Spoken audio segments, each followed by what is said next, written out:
เป็นแค่หนุ่มก่อสร้างอยู่อย่างคนอ้างว้างทำงานไร้คนแค่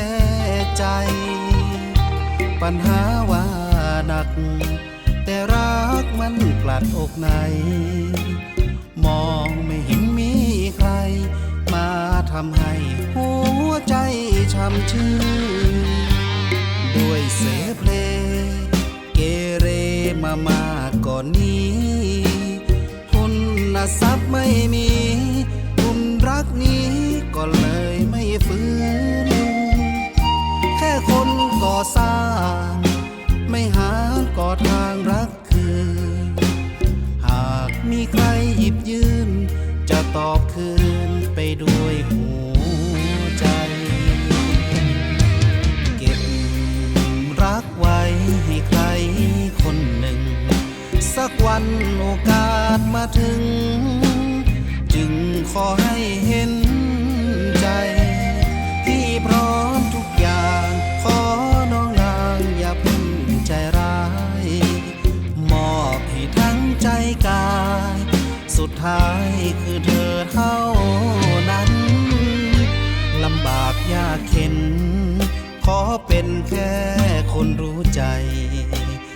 จะไม่หวังอันใดขอมีใครมารวมสร้างฝันงานดักไม่บนเพราะใจแกร่งทนกว่านั้นขอเธออยู่ร่วมกันหัวใจฉันจะไม่เปลี่ยนแปลง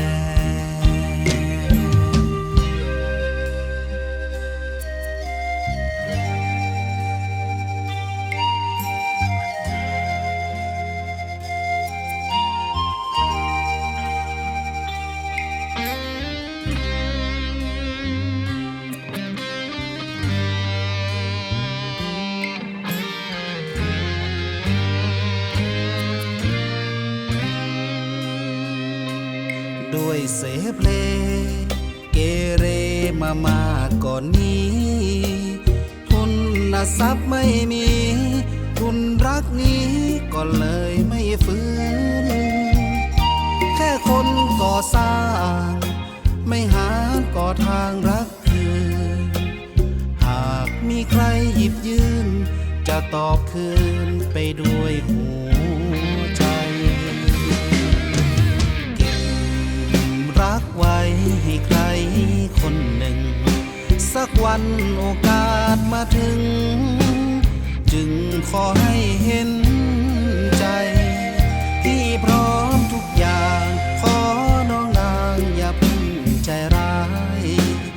มอบให้ทั้งใจกายสุดท้ายคือเธอเท่า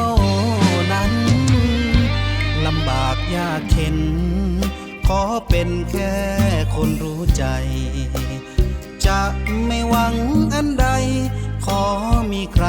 มารวมสร้างฝันงานดักไม่บนเพราะใจแกร่งทนกว่านั้นขอเธออยู่ร่วมกันหัวใจฉันจะไม่เปลี่ยน